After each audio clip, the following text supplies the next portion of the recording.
Jadi di sini sesuai dengan perkembangan yang ada di negara kita, sebenarnya banyak hal-hal yang secara halus kita itu sedang dijajah, tapi secara halus sehingga kita tidak menyadari bahwasanya hal tersebut adalah hal yang negatif dan tidak sesuai dengan syariat Islam. Yang pertama, Ghazul Fikr itu cirinya adalah fashion. Tahu nggak fashion itu apa? Pakaian, betul. Pakaian.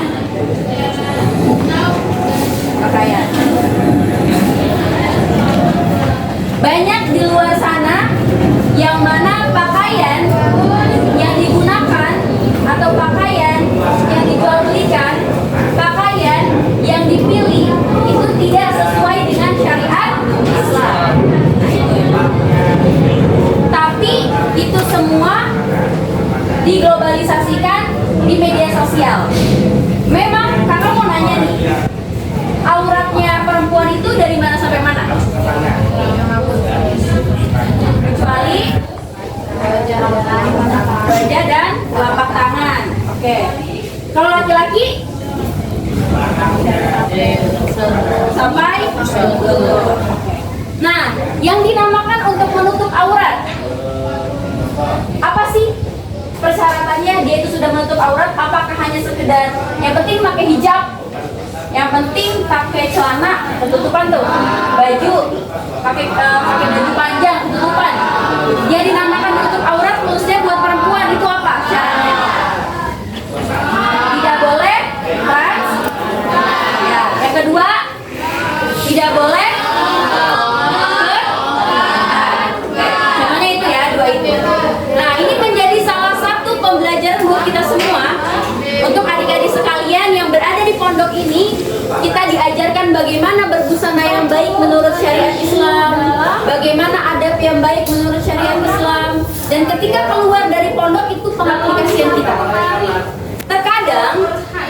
Terkadang yang salahnya di kita itu adalah ketika kita dalam pondok, kita mengikuti seluruh aturan yang ada dalam pondok, baik dari segi ibadahnya, ibadah yang wajibnya, ibadah yang sunnahnya, dari segi pakaiannya. Tapi ketika dia keluar dari pondok, dia merasa terbebas dari penjara.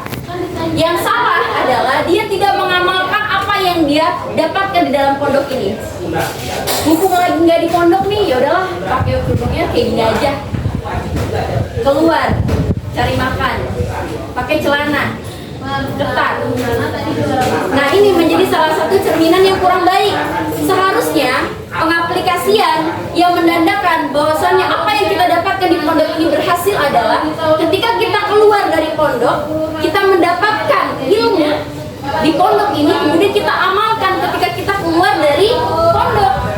Kita buktikan bahwasannya saya berhasil untuk mendapatkan ilmu yang baik ini, kemudian saya ingin ilmu ini saya amalkan kepada keluarga saya, kepada teman-teman saya.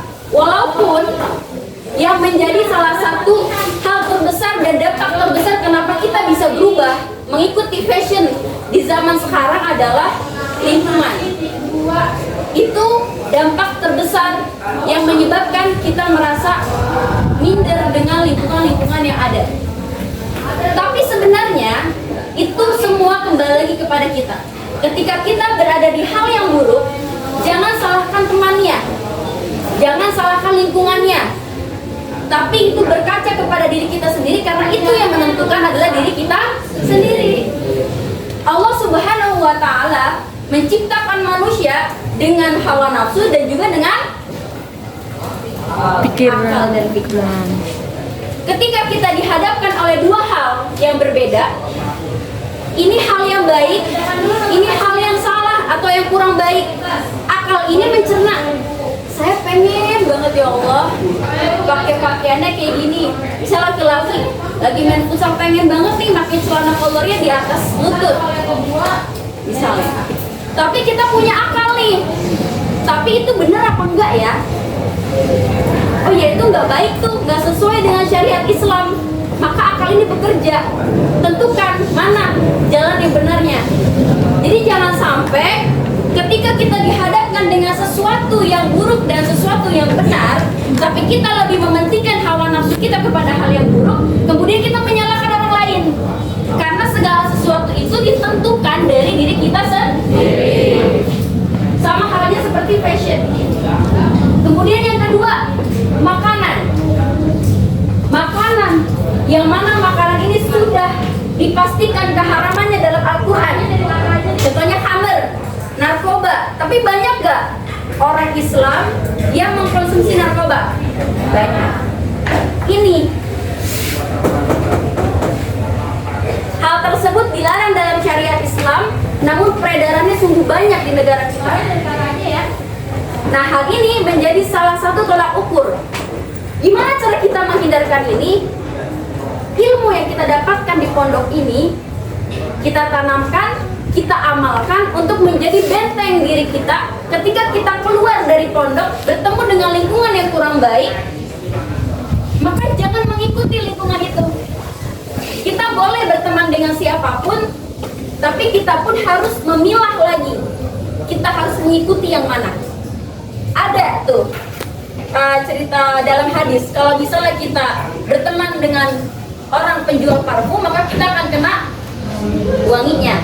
Kalau kita berteman dengan orang yang pandai besi, maka kita akan kena baunya gitu. Nah itu berpengaruh ya, lingkungan itu berpengaruh. Yang ketiga, fun. Fun itu artinya apa? Kesenangan, hiburan. Nah, hati-hati nih, kesenangan, hiburan. Contohnya misalnya di